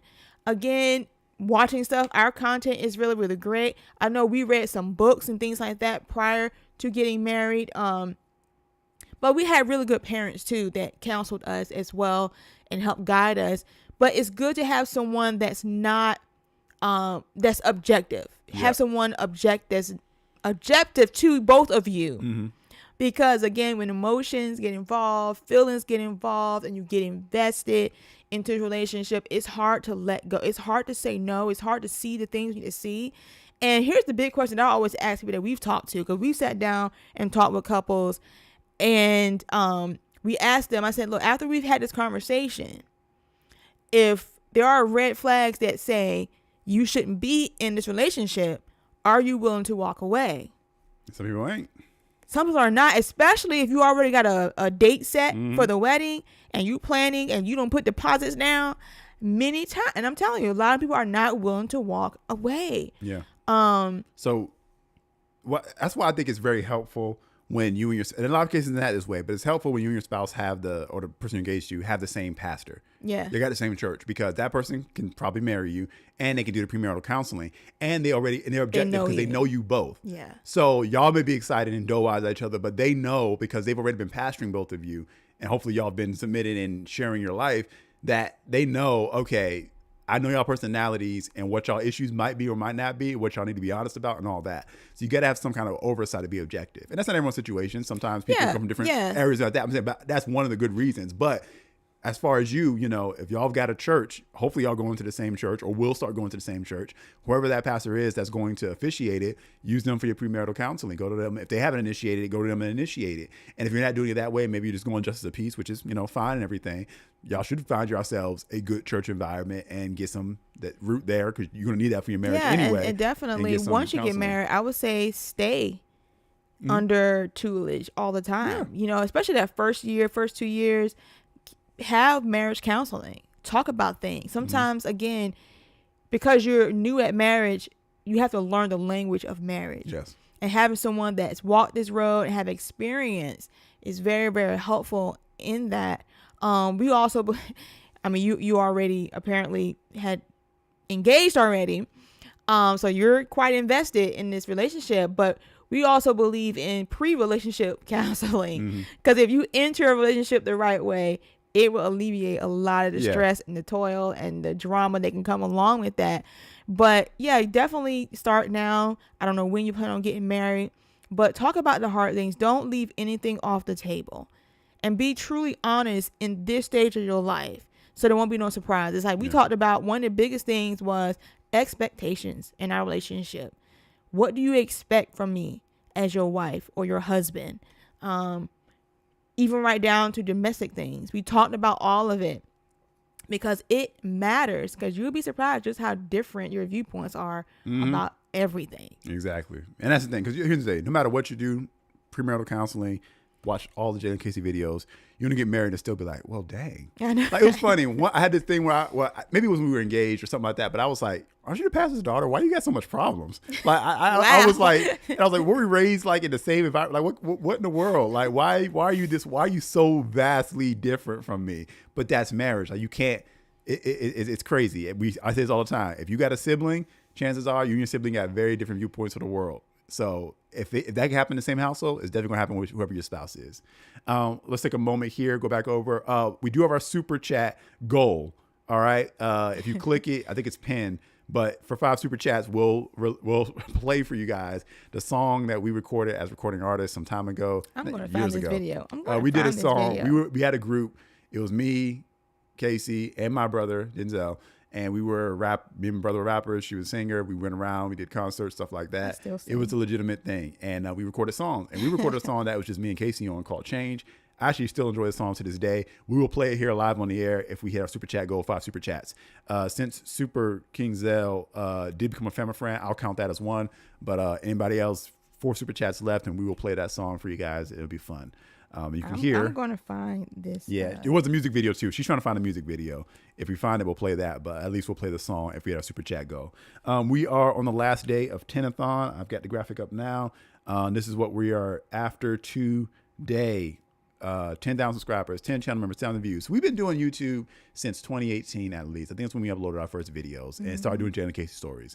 And we just started going, and you can go back and see, we used to put how many subscribers we had. We uploaded each video. So that playlist I just dropped for Rashad, if anybody goes and clicks that, that's all the Jalen Casey stories. Go back to the beginning. You'll see what our subscribers were, because I put it in the description just to remember as we're uploading each video. Yeah. And we were doing hour-long videos, 30-minute videos with 10 subscribers, 20 subscribers, 100 subscribers. And we were just doing it because we love doing it. And we're going to keep doing it because we love doing it. And now we're at 8,300 and some subscribers. And it's like, wow. But we have now gone full-time officially with this. And so now we got to put some pedal to the metal. This is so a that we soft can keep launch, doing I guess this. I would say. Yeah. So we're aiming for 10,000 subscribers. That's a nice round number there. We believe we can do it. We got our channel memberships running. We want to get 10 channel members to start. And this week we want to get 10,000 views. So we've been live all week. Thanks for everyone who's tuned in. As far as the channel memberships go, if you do sign up for the channel memberships, you got 3 levels. I think Zell just did the family friend level, $2.99 a month. And if you do that, you simply get access to emojis. We got the flags for different countries that are on our channel, and we'll add more reaction stuff as we go and keep live streaming and as we get more channel memberships. That's $2.99 a month. At least that's what we set it at. You may see something different when you go click it. Super Family Friend. Everything from the first level, plus you get access to Discord server so we can take live phone calls. So like we were just answering questions today as you guys are dropping chats, you could actually call us through the Discord server if you're a $6.99 a month Super Family Friend and talk with us. You could ask a question, give us feedback, and we could just talk through your situation. If there's a couple on the phone together, and y'all can talk and get a mini coaching session, So that can happen, a phone call live on the air with us if you join our Discord server. And we're building a community there. And finally, Marriage You subscriber, $9.99 a month. That's all our premium content. We've got the Age Gap Marriage Survival Guide in there. We've got Overcome the Spiritual Depression in there. We've got Death to Pornography in there. We've got God to Make Me a Wife in there for the single women who are looking to be married. We've got our virtual live events about sexual intimacy, building an invincible marriage, and other things. And every month we're going to release new content. So those are what you get if you become a channel member. So we are working on building that up right now because, like I said, we're doing this full time now. So now we're turning it from just something we're doing on the side into actually the career of what we are doing. And Zell just dropping everything today. He dropped a super chat saying, I wonder what that song could be. LOL. Yeah, you do wonder what that could be. It's changed. You know it's changed. That's the one we're doing. Because that was the one me and Casey had on. I'm trying to find that video because I know we have it. I have that video. Mm-hmm. You have that video somewhere. You just don't want to find it. No, it's not that I don't want to find it. I just not totally sure where I have it. I actually did some looking at some old OneDrives today and I didn't find it. So, but anyway, so look, I don't care what happens today. Yeah. When we find that video, we're going to post it. Okay. If we hit the super chat goal. But you know, okay. Zell did 2 already himself. So that just leaves 3 for everyone else. So it doesn't matter. I think the thing might say like $4.99. It could be $1.99. We don't care. Just just a fun goal to hit for it. But all right, moving back along. All right, so we got like 30 minutes left. So I think we should do a game. Okay, let's do a game. Yeah. Let's do a game. And if you got questions, drop it. We'll still answer questions, but we'll switch to a game for now. We're gonna do Would You Rather Couples Edition. Zell thinks he has it. Oh, send it. Send it. We still can't play it if they don't do the super chat goal though. Just send it anyway though. Send it. I want to have it. All right, what you got? So would you rather? Okay. Would you rather live on a beach or the mountains? I already know the answer to this question. Yo, it used to be different though. So when we got married initially, it would have been beach. Yeah. But now we discovered the mountains when we went up to Pennsylvania. But I'm asking you though. I know. I'm just going through the thought process here. So because we got 30 minutes. So it used to be beach. Here's the thing. I still want a beach house and I want a house in the mountains. And I want to live here. So that's 3 houses that I've got to obtain at some point so that I can have different vacation spots. I want both. Yeah, I think living on the beach is cool, but only in the spring, summer. I can't do winter on the beach. Yeah, you're right. I would rather live in the mountains. I don't want to live on the beach. I want a beach house to go to. But I don't living on the there. mountains is scary though, okay? And there's nothing around you. Yeah.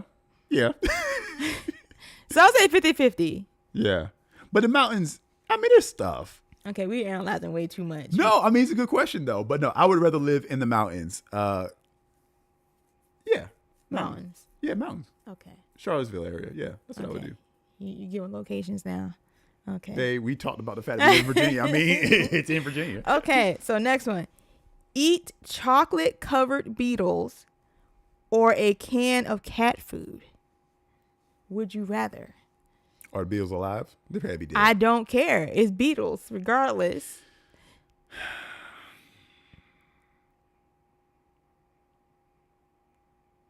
How big are the beetles? I don't know. Here's the thing. Who remembers Fear Factor? Which 90s kids remember Fear Factor? Because I always felt like I could do the first challenge. I could do the jump out of helicopter last challenge. But that second challenge where you had to eat bugs and be covered in bugs in a tank and spiders crawling on you, that was the one that would catch me. And every episode of Fear Factor, every time I got a second challenge, I'm like, that would get me. I can't do the second Michaela, I challenge. said the same thing. I would do cat food. Did she say cat food? She says like tuna fish. Is it? My concern about cat food is No. I have no idea what it tastes like. But here's the thing. I feel like cat food would be a better chance because you could prepare it more like tuna fish. And depending on the type of cat food, if it's the high grade stuff, it's usually made out of human can eat edible type stuff. Well, I hope so, but I just have no idea. But I would not eat bugs. Here's my thing. If you're dead, I would not eat bugs. and here's the thing. There are people who say like, yeah, they're protein. You can eat I don't bugs. care what they say. I would not eat bugs. John the Baptist ate locusts. So I'm if not it's John covered the in Baptist. chocolate, it probably just tastes like chocolate. And locusts was different back And if then. it's not a lot, like is it 10? Maybe Locusts was different back then. They were anointed locusts. You want no GMO locusts? One man? GMO. I'll do the cat food. I don't know.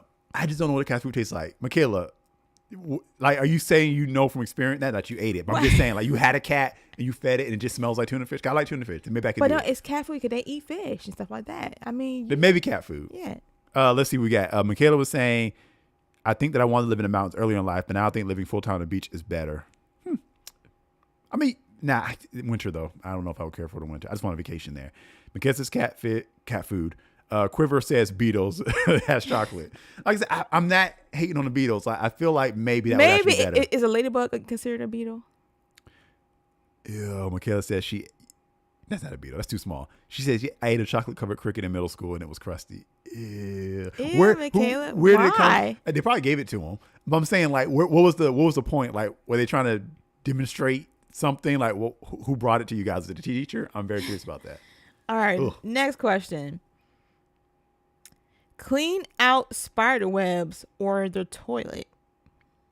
What? Clean out spider webs or the toilet. Well, I mean, what the? Toilet.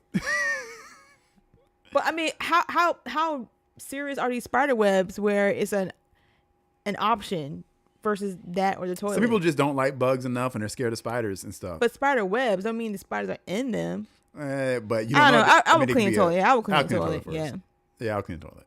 Play music you don't like or that never ends. Say it one more time. This question is weird. Play music you don't like or that never ends. That doesn't make any sense. There's no choice there. Yeah, I don't get it. They messed that up. Yeah. Queer Fool say he's from New York. No more cold for him. Well, then, well, here's the thing. Well, all right, go to the beach in Florida. Then at that point, it ain't that cold. So, yeah. He said he would rather do spider webs. Interesting. Okay. Well, he might be right. It depends on the toilet, though. No one's saying it's a regular old like house toilet. What if it's like public bathroom, gas station toilet? I mean, it may be nasty, but at the end of the day, it's gonna be clean by the time it's done. Give me some gloves. I'm all right. I think I could survive it. I don't know. Michaela said I was in a math and science program and we were doing an amazing race and that was part of it. Oh my gosh, that sounds fun, but oh my gosh. Kudos With to peer pressure, I probably would have did it. Kudos to At the you, cricket. Michaela. I never thought you would eat a bug, but okay. Okay, you want a point with me on that one. Let's see. Michaela says she thinks she understands the question. Play one song that you don't like once or play a song you do that never ends. Oh, they didn't write it right. Well, just once, I'm cool. I can go back to my regular life. Yeah, I'll just play one song I don't like once. Because if I play a song I like that never ends, then I'm gonna not like it. Yeah. yeah. So just once. That's easy. All right. So next question. Take a safari and never see an animal or a trip to the local zoo. No, I'll do safari. But isn't the point of the safari to see animals? I was about to say that, but then sometimes it'd be scary. Is this a safe safari? No one's ever died on this safari, you know? Well, if there's no animals, then you know you're safe. People be getting jumped by like baboons and stuff. I don't, But no, I don't understand safaris though. They have these very unsafe vehicles out there. that's my thing. It's no. Well, regardless, now I just go to the zoo. I just go to the zoo. 'Cause, yeah, there's no point in a safari if you ain't gonna see an animal. Yeah, there's no point. It's not a safari at that point. You're just out in the wilderness. Okay, here's another one of the questions that be without your sense of taste or sense of touch. I am choosing touch. I don't care if I know you touch me or not, but please don't take my ability to taste food away from me. Okay, so there's an episode of House where a girl couldn't feel touch, and she could be getting burned and didn't know it. That's fine. I would figure out a way of being alerted that something's happening. But if I can't taste what I'm eating, like I had COVID, and that was a horrible experience. I could not taste. Oh, really? And I still have my taste. I could not taste anything. That was a horrible experience. Like to mentally know what it's supposed to taste like, but I could not taste it. Here's the thing. Sometimes eating gets in the way, so I probably give it a bit of taste. Well, everybody, I'm a foodie. I know. I'll probably give it a taste. Touch just has too many implications. No, babe, you'd be depressed without taste. You think I wouldn't be depressed without touch? Yeah, I live for touch more than taste. Like if you gave me an option between you touching me and me getting some food, and I was hungry, I would choose you touching me. Okay, so I taste for you, and I touch for you. There you go. Okay, I want to be able to smell and taste like that. To me, like, because if I can smell and taste, because smell and taste are connected. I can smell if I'm on fire. Yeah, but it was in that episode. It was a lot of weird stuff. Like she'd be in the bath and didn't know it was crazy. Like, let's see what some of the chat is saying. Quiverful said something about Your Love by Ice JJ Fish. I'm sorry, I'm disconnected from music. I don't even know who that is and what that song is. Is that a good song or a song that would be annoying to play? Because said, I want to go through one of those drive-through things with y'all. Are you talking like a safari? It would be hilarious to do that with Michaela, Casey. She was doing Casey on the Ferris wheel. My window is gonna be up. But it might be one of them Jeeps where the thing is. Oh, she's talking about the James where like the ostriches are coming in and stuff. No, that would be hilarious. We should do that. Y'all set that up. We'll go with y'all. That Jake would be hilarious. You can sit in the back seat. I'll sit in the back seat with Casey, and it'll be funny. We should do that. Window up. Window up. That's the point, though. You got to feed them the stuff. Let's see. Quiverful said, taste. You know the amount weight I would lose. Look, this could be a diet program for some folks. Zell said he lost his taste for a little bit, too. Because if I felt like I couldn't taste, I would be skinny because I wouldn't crave bad stuff. There you go. That's not true, though, Michaela, because I still wanted to eat it. And I would just cry that I couldn't taste this. But you still wouldn't eat it, so you still lose the weight. No, but it's just like I had this hope and faith that my taste coming back. Like to not taste my food, I would just be really sad. I'm just telling you. Yeah, I wouldn't want her to lose her taste. I like food. I like going to restaurants and experiencing new things. Like it would just be, I would be so depressed. Life would lose all its color. It would. And like being skinny, what's the point? I don't even know. Like I need to be able to taste. Okay, next question. Zell said, "We're the opposite than Zell and Michaela." Yes, we are. Very much so. That'd be so funny. Okay. Be in weather that makes you sweat or freeze. I thought about this a lot. Sweat. And I always miss the other one. No, I've never missed winter. Sweat. But I have been really sweating and being like, I wish it wouldn't be this hot right now. No, I mean, listen, extreme heat is terrible. I take sweat. But I cannot stand being cold. I take sweat. Being cold is just, because once you're cold, like it's in your bones. Like you just can't get warm. That being said, it takes a lot for me to sweat. So for me to be in sweating weather, it might be too hot, actually. It might be too hot if it's that hot. And listen, I've been in situations where it was super hot and AC was broken in the house and you're just like, you can't move because if you move, you're going to start sweating. But I don't know. I'd rather have that than being super cold. I don't know. Because my nose, nostrils going to start hurting. At least sweating, I can lose weight on that one. Because watermelon water. Wait, you're going to lose weight on the sweating, but not on the losing the taste. Yeah. Sweating might be a more roundabout way to lose weight. I don't know. Oh anyway, okay. Control the emotions. This is a good one. Control the emotions of others or social skills of others.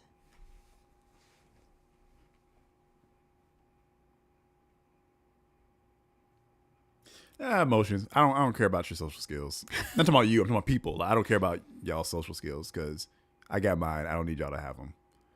So I would just control emotions. I really don't want either, but I wish you could control people, like their actions, but then the world would be probably a better place, but at least in my mind. But emotions, I'll go emotions. I don't care about social skills. I don't know. I think I would try to control your social skills. You would control social skills of everybody in the drive-through because you get very offended by these. No, but I'm just saying. But between spouses, I think I would control social skills. You would control a lot of things. I mean, if you could. You control my driving. I mean, I'm just saying because we're out and about, especially like really fancy places or whatever. It's just like I would love to be able to control how you do things. But you won't want to control my emotions. More? You probably wouldn't have. I don't know. Think I about don't what all know. falls under the category of emotions. You might get more bang for your buck with emotions. You can make me happy. You want me to be happy. You can make me chill. You want me to be chill. I don't know. I think I might mess something up if I We're like, control your Inside Out. emotions. Yeah, I might really screw something up and I can't fix it. oh my gosh. Oh my gosh. Let's see what Michaela said. If I can't keep adding layers and don't have anything to heat me up, then I would do hot. But hell is hot. That's why I know it's not supposed to be that way.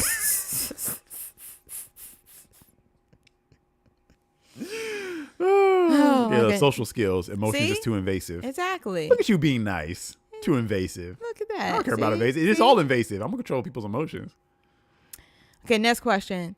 Leave Earth by outliving all your friends or surrounded by many good friends. It still doesn't make a lot of sense. No, What? it doesn't. Say it one more time. Leave Earth, I guess it mean die, by outliving all your friends or surrounded by many good friends. Oh, okay. Okay. So, okay. I get it. I get it. I get it. I get it. I get it. I get it. Would I want to outlive everybody?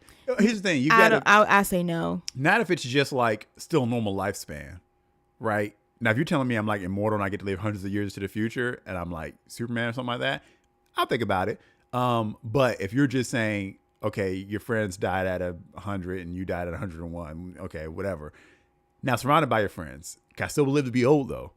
I don't want to like young age. the idea of our friend group, anybody dying, I know we all gonna get old, and if the rapture doesn't take place, I'm believing God for the rapture to take place and all of us are alive and well and we're out of here, because that would be a hilarious crew night in heaven. Like, I'm here for it. I've already planned it already.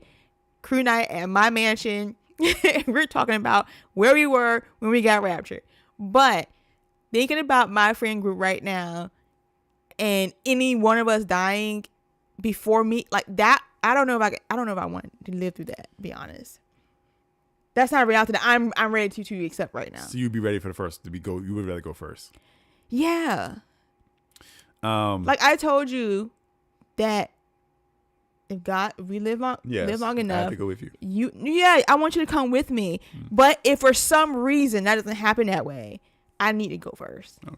Because I wouldn't want to have to deal with that. I'm sorry I put that burden on you. As long as once you're gone, I can go to space, then I'm cool. I love my days in space. Zell said mental skills, because I know what I'm talking about. Yeah. I'll put a mental skill on myself, and I'll put it on other people. Yeah, 100%. I would not have that moral issue that they had about that. They'll say I'm taking outliving if it means I have a super long lifespan. Yeah, again, if it's like one of those immortal things where it's like, yeah, I was from 100 years ago, I might consider that. And you wouldn't be sad that all your friends is gonna die and you be left alone and gotta find new friends all over again?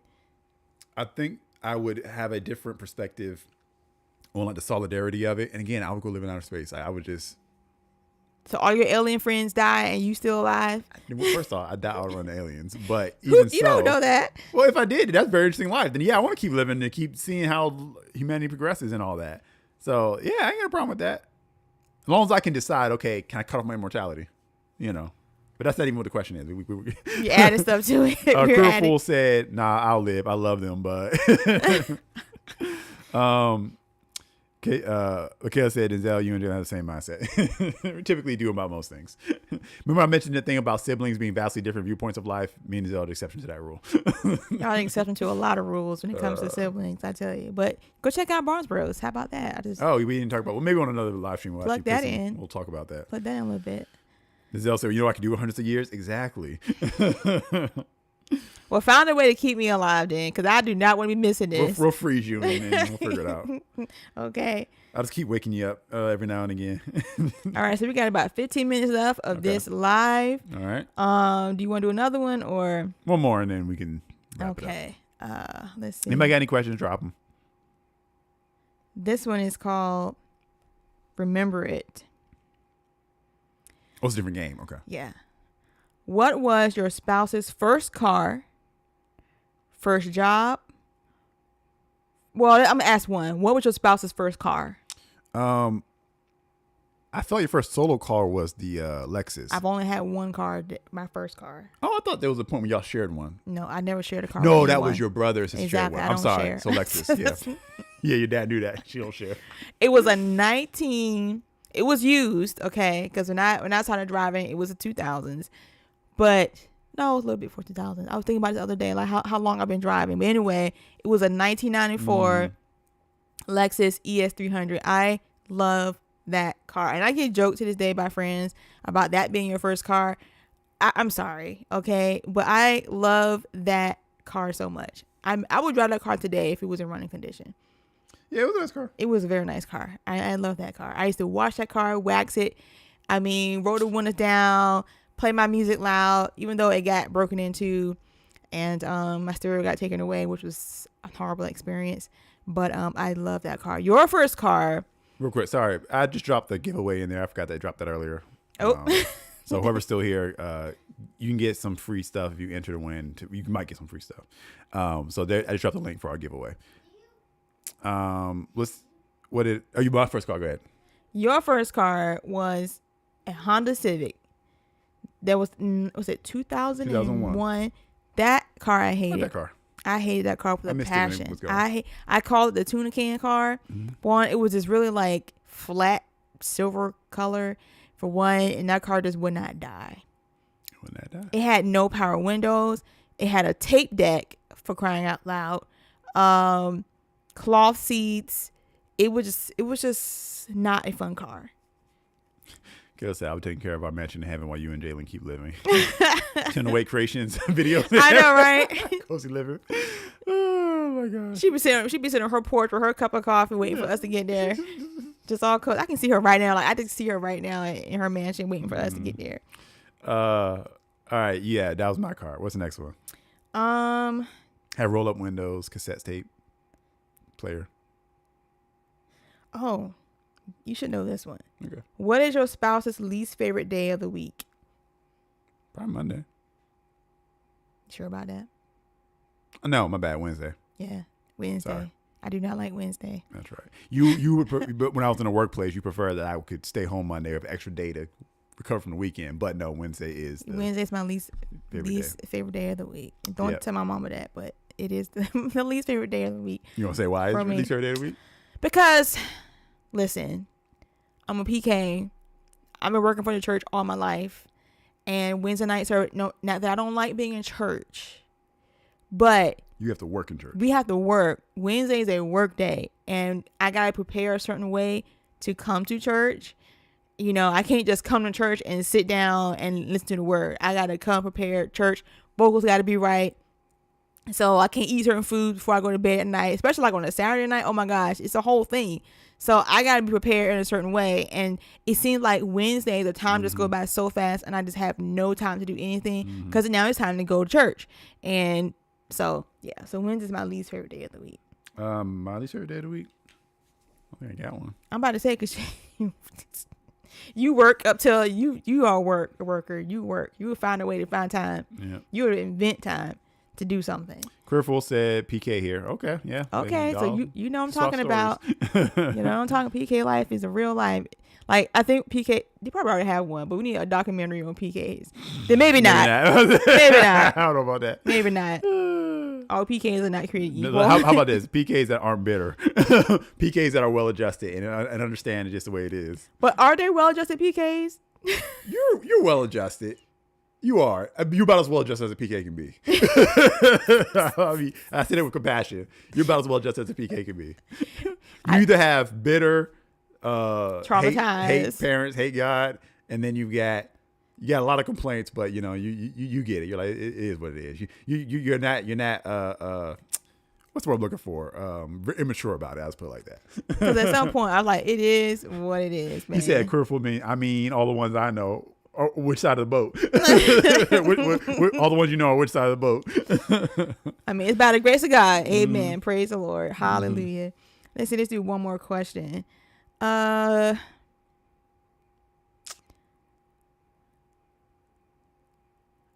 see. I don't know. Who does your spouse think had the best response to our engagement? had the worst response to our engagement. Wait, worst response? Yeah. Who had the worst response to the engagement between us? I guess that's Read the one more time. question. I'm sorry. Who does your spouse think had the best response to our engagement? Oh, like it could be anybody. I guess it'd be me. The best response. No, I like Denzel's response to our announcement of debate of being pregnant. That was funny. But as far as the engagement, everyone knew. So I don't know. I don't know. I know. Maybe your brother had the best response. Maybe. But he was But there. Taking pictures. I know, but I think like, you know what I'm thinking of? I'm thinking about when we confirmed our relationship. That's what I'm thinking of. Yeah. I'm thinking about that. When we started dating.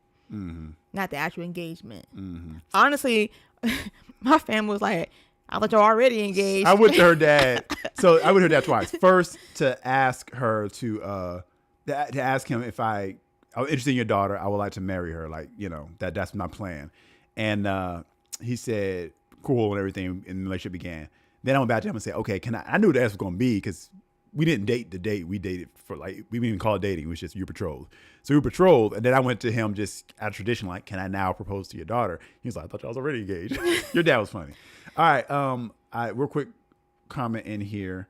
Queerful said, not Queerful. Rashad said, are there any books y'all recommend? We're not readers, except for the Bible, funny enough, but I want to grow. I'm going to drop you our Amazon storefront because all the books we recommend are in there. There's a bunch of other stuff in there too. Scroll around, but the storefront, at the bottom, there's like 3 books. And then at the top, there's a book that I wrote, which isn't about marriage, but is the culmination of everything we went through since we've been married. So I would still recommend it.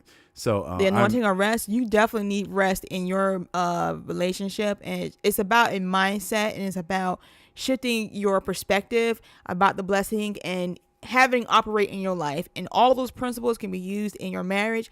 But there are a few books in there that we read when we got married, and we did Audible for a lot of these books. Yeah. And did you put the Audible thing in there? Oh, if you want a free trial of Audible, I can drop that. If you don't have Audible, we have a free trial of Audible for you to try. I'll drop that in a second, but I just want to show you what's on that page I just dropped. We do earn commissions, or can earn commissions from some of that stuff. All right, let me transition this. Okay, this is our Amazon page, and hopefully I'm not showing anything. Okay. So if you scroll to the bottom, you've got this, right? Okay. So you've got Marriage on the Rock, sheet music, and a friend of ours wrote this Newlywed Couples devotional. All right. So you've got that. Then you've got the book that I wrote, Anointing of Rest, which is this right here. That's my book. And actually right now there's a thing going promotion. You can actually get that for free. Yeah, they can see this. You get it for free. And then you've got the Abiding Word Principle, which her father wrote, which transformed our lives right around the time we were getting engaged and married and all that. So those are the books I recommend, and that's all on our Amazon storefront that I just dropped. So let me transition back. So there you go.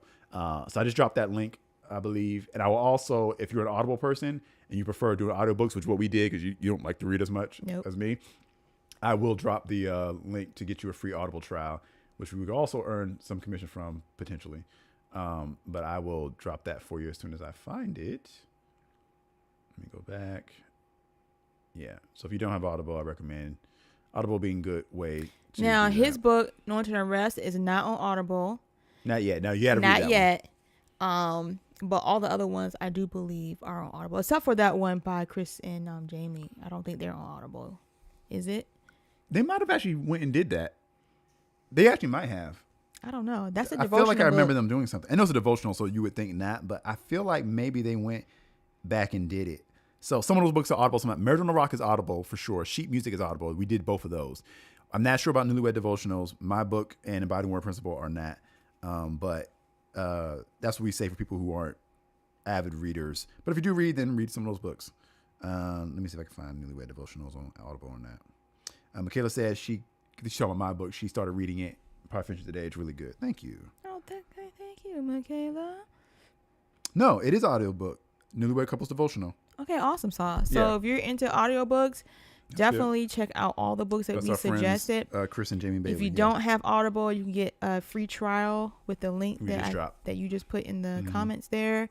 Because yeah, that's what we would do, especially if we really want to be on the same page. And being that I'm not an avid book reader, but I will do an Audible. We just put the book on and we would listen to about 10, 15 minutes of it together and then have a discussion. Yeah, we just doing about riding in what the we car, heard. Yep. at home, all that stuff, you know. So that's how we did. We did a lot of growing up. Yeah, that was the first thing we did. Before we ever even found podcasts, stuff like that, the first thing we did was we listened to audiobooks. Yep. So that was cool. Yep, So yep.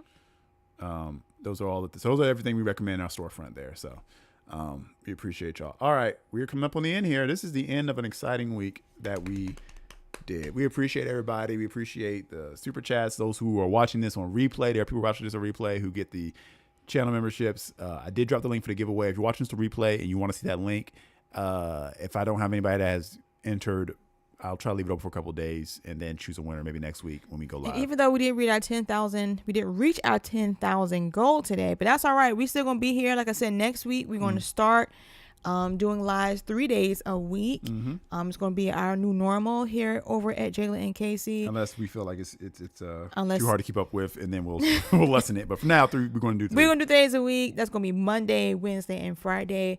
And we'll drop the times that we will be going live. But y'all, the least you can do is share our content on your social media pages. Tell your friends about it. Drop the links. Put it in a group chat, whatever the case may be. That's how you can help us spread this good news, the gospel about marriage and all things relationship.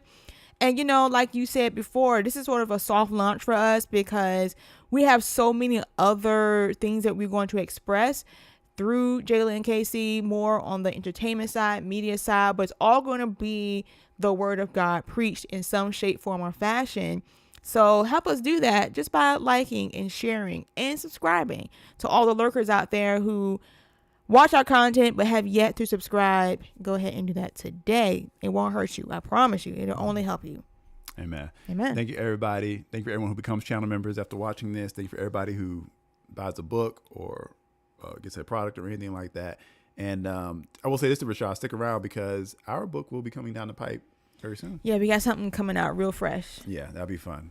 And it'll be even some interaction aspects to it. So anyway, we're working on it. Thank you guys. We love you. Thank you for a really fun, successful Tenathon. We're going to still be here. And yeah, we'll see you next time. Bye-bye. Yes.